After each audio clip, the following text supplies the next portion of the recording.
Matty Russell and the co-host chair today. We are in full probe mode. I hope David Trodden, the New South Wales Rugby League CEO, understands where we are going with his next interview, because we want answers, folks, on behalf of New South Wales Rugby League fans. It is position vacant for both the men's and women's State of Origin job now. With the news, Kylie Hilda will not be throwing a hat back in the ring. So the job is vacant in the men's and has been since Michael Maguire linked up with the Broncos, and now the women's job is also vacant. That means David Trodden may not get an off-season. The New South Wales Rugby League CEO, and he's been good enough to join us early hours on this Tuesday morning. David, welcome to the program. Thanks, Vossy. No tantrums, I hope, this morning, though. No. Okay. No tantrums. So you come to us calm, relaxed, but now we're going to go full Ray Martin on you, David. The interesting thing, Vossy, people always say to me, what do you guys do in the off-season? You must have nothing to do. Yes, and I say that to me too. The first day of my off-season involved an announcement that the coach of that really historic Origin Shield win up in Brisbane was about to join the Broncos. So that was my off-season. Yes. There you go. Right, so game on. Now, is there a timeline as to when you would like to have, let's tackle the men's first of all, the New South Wales men's Origin job? Is there a timeline where you would like to have a New South Wales men's Origin coach announced by a particular date?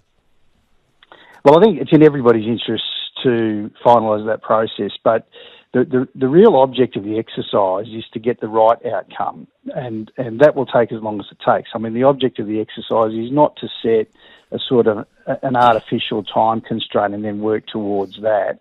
The object of the exercise is to get the right outcome, and we'll take as long as we need to take to get to that point. There's been an enormous amount of work done so far, and I don't think we're that far away. But there's a whole lot of different pieces that have to fall into place with a whole lot of different people, and that all takes time for the process to be followed properly. So we'll take as much time as we need, but I don't think it'll be that far away. Okay, David, great to chat. Thanks for coming on. You don't have a set date. It must be done by this time. What gets not done by not having a person in as you would have planned to have over summer, New Year? Well, nothing really, Matt. I mean, at this stage of the year, between about the end of the Origin game, the final Origin game, and about February next year, there's not a whole lot that happens. I mean, we go through a review process, but Madge went through that review process prior to going to the Broncos, and so between that review process and about February, which is when the first week in February, which is when we have a pre-season camp, there's not a whole lot that gets done. So it's not as if the absence of an appointed coach is sort of constraining us in any way. It's not. I mean, the first Origin game is in May next year. The camp doesn't start until May. We've got a camp in February. And so long as things are in place, well before that February date, which they will be, everything's fine. Okay. So, I mean, I think... Is the job, though, you identify who you would like to coach you? It's not a matter of just open all doors to any applicant. You have someone in mind? Has that been discussed? A shortlist? Yeah, absolutely it has. I mean, so we get a whole lot of expressions of interest, as you can imagine, from a whole range of really talented people. Pretty much all of whom could do the job for you. But the trick is for the board to identify the type of coach they want, and then to assess all of the expressions of interest against, that type of coach that they've identified. So one of the key things I think this year is that last year we went through a fairly radical change. So virtually everybody that had been in the off-field staff when Freddie was the coach moved on, and we had a completely fresh off-field staff. And one of the great legacies that Madge has left for us is that the structure that he put in place is a really solid structure. The people in that structure are very, very good, very talented, and they worked extremely well, and they got a fantastic result. So one of the key things for the board this year is to identify a coach who can fit into that structure, causing as little disturbance as possible. I mean, we've had discussions with all of the key people in that structure. They're all keen to go around again, which is a really good outcome for us. And so what we're really looking for is somebody who can fit into that structure fairly seamlessly, and to try and create a situation where things build on the great base that we established last year. Well, David, Matt King was part of the setup last year. Dave Riccio has done a story saying that Matt King is appearing as a priority and is willing to leave his role at the Roosters to take over the New South Wales job. Dave also details Michael Ennis, Brett White, Trent Barrett, Laurie Daly, Dean Ritchie even threw up Brian Smith's name today. At 7:10 Tuesday, November 19, do you, David Trodden, have a preferred candidate? No. I mean, as I said at the start, all those guys are really talented, and they'd all do a great job. And it's a question, as I said, of assessing those candidates against the sort of criteria we've established, particularly who's going to be a seamless fit. Matt King is a really talented young coach and highly respected guy who'd do a wonderful job, as are the other names you'd mentioned, all of them. The interesting thing when you're assessing those candidates is they all bring slightly different talents to the table, and so sometimes it's a little bit difficult to draw a consistent line through all of the applications because they're all different. So, that is a complication in the process. But I'm really confident that we'll finish up with a great outcome, and it'll be sooner rather than later. I feel as if you're fending off short pitch balls. I think you're just pushing us around the field at the moment a little, David. You're batting very well this morning. I'll ask a direct question. Is it more likely or less likely that a current NRL head coach would get the New South Wales job? Or is that no chance that you would look past someone who has a full-time job in the NRL already? You want to go outside that field? Well, I think that's easy to answer. I think the answer to that, Vossy, is that it's less likely. That's not because, though, that we have a predisposition against appointing an NRL coach. We don't. But the reality is that most NRL coaches have clubs that won't allow them to split their time between an NRL job and a state of origin job. The job has become so big, it's really difficult to do. One of the things you might have seen last year is the enormous amount of time that Madge invested both in liaising with current players and past players in say March to about May, and that's not something that an current NRL coach could do. And the other thing that people forget, there's been talk in the press of you must appoint an NRL coach and these are the best candidates. Historically, when we had NRL coaches doing state of origin jobs, what we also had was selectors picking the team.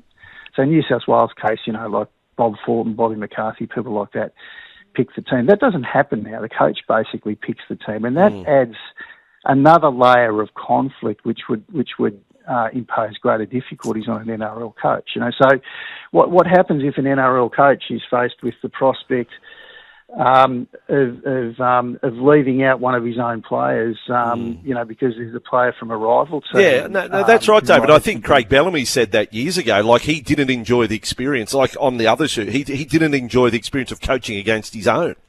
Like, he was coaching a New South Wales team, having to coach and tactically come up and devise plans to combat Cronk, Smith, Slater. Yeah, like, he didn't enjoy that. So that also could rear its head with an NRL coach, could it not, Matty? Absolutely, but when we've got this list here that we've just spelt out, and you've said, David, that you don't have a preferred candidate right now, how are you going to decide? What process do we follow? Well, the board has an established list of preferred qualities, about half a dozen or so qualities that they'd like to see in the new coach, and so we assess all of the candidates against that preferred list. And when you go through an objective process like that, that process will, finish up spitting out one or two people who score more highly than the others, and that's the process we're going through at the moment. And if you go through an objective process like that, it finishes up. You finish up with a fairly obvious solution, and I'm confident that that's where we'll finish up, and that won't be too far down the track. All right, David. Now, can you put a number on how many potential candidates have formally approached New South Wales Rugby League or the New South Wales Rugby League have sought out? Is there can you give us a number, an idea? Is it 3, 4, 5, 6? How many? Oh, no, it's a lot more than that. It would be in excess of a dozen. Yeah. Right. Yeah. Okay. In excess of a dozen legitimate candidates have either made contact or the New South Wales Rugby League has sought out just to see if they're interested. That's correct. And all of whom, Vossy, as I said, all of whom, could easily do the job. They're all people who are well credentialed and highly capable people.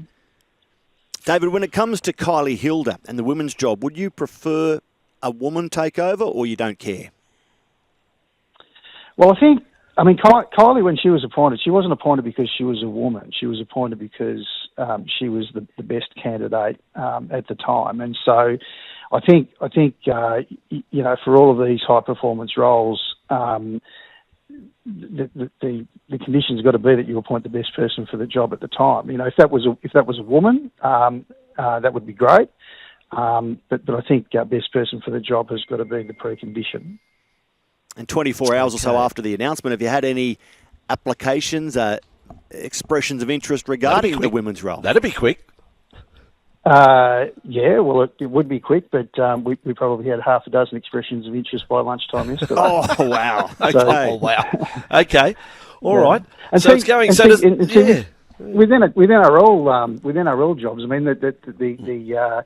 the position is slightly different with the women's coaching job because, of course, the NRLW season runs outside of the State of Origin season. So that introduces a whole new dynamic into the sort of potential candidates for that role too.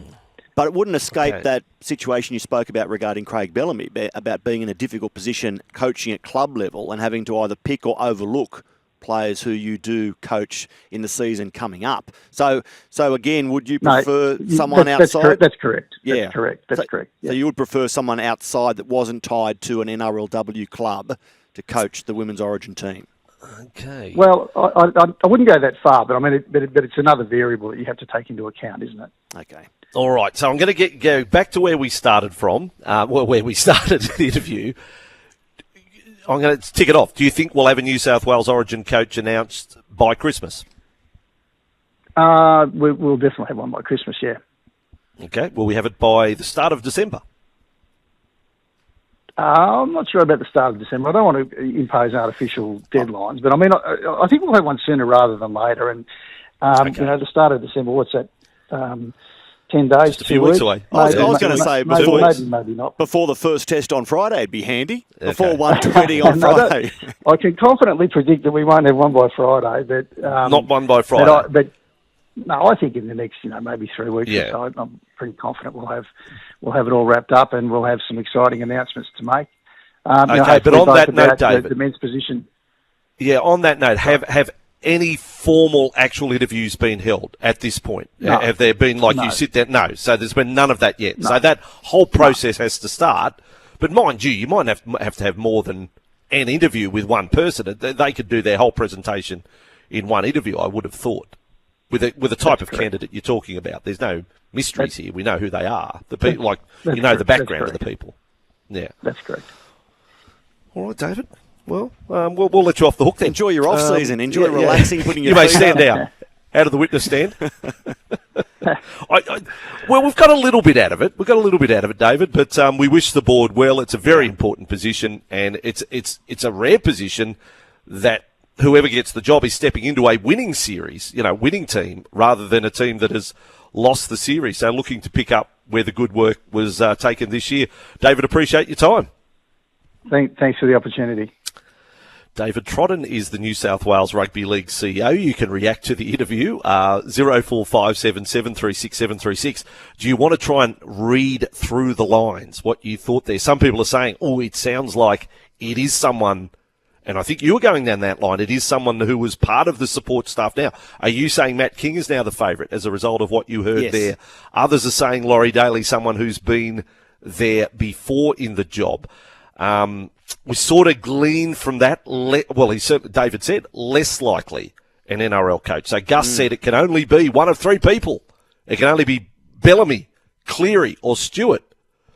Dave Trodden there has said it is less likely that it would be an NRL head coach. But more than a dozen candidates. That's a lot. Yeah. That's a busy couple of days of interviews, maybe a week. Get through all of them and then go. Can you come up with, if I ask you now, I'm surprised by the number. I don't know whether I could sit down now and write down more than a dozen. And what about the 6 by midday yesterday after Kylie Hilda announced that she was going to move aside from the role? They pounced.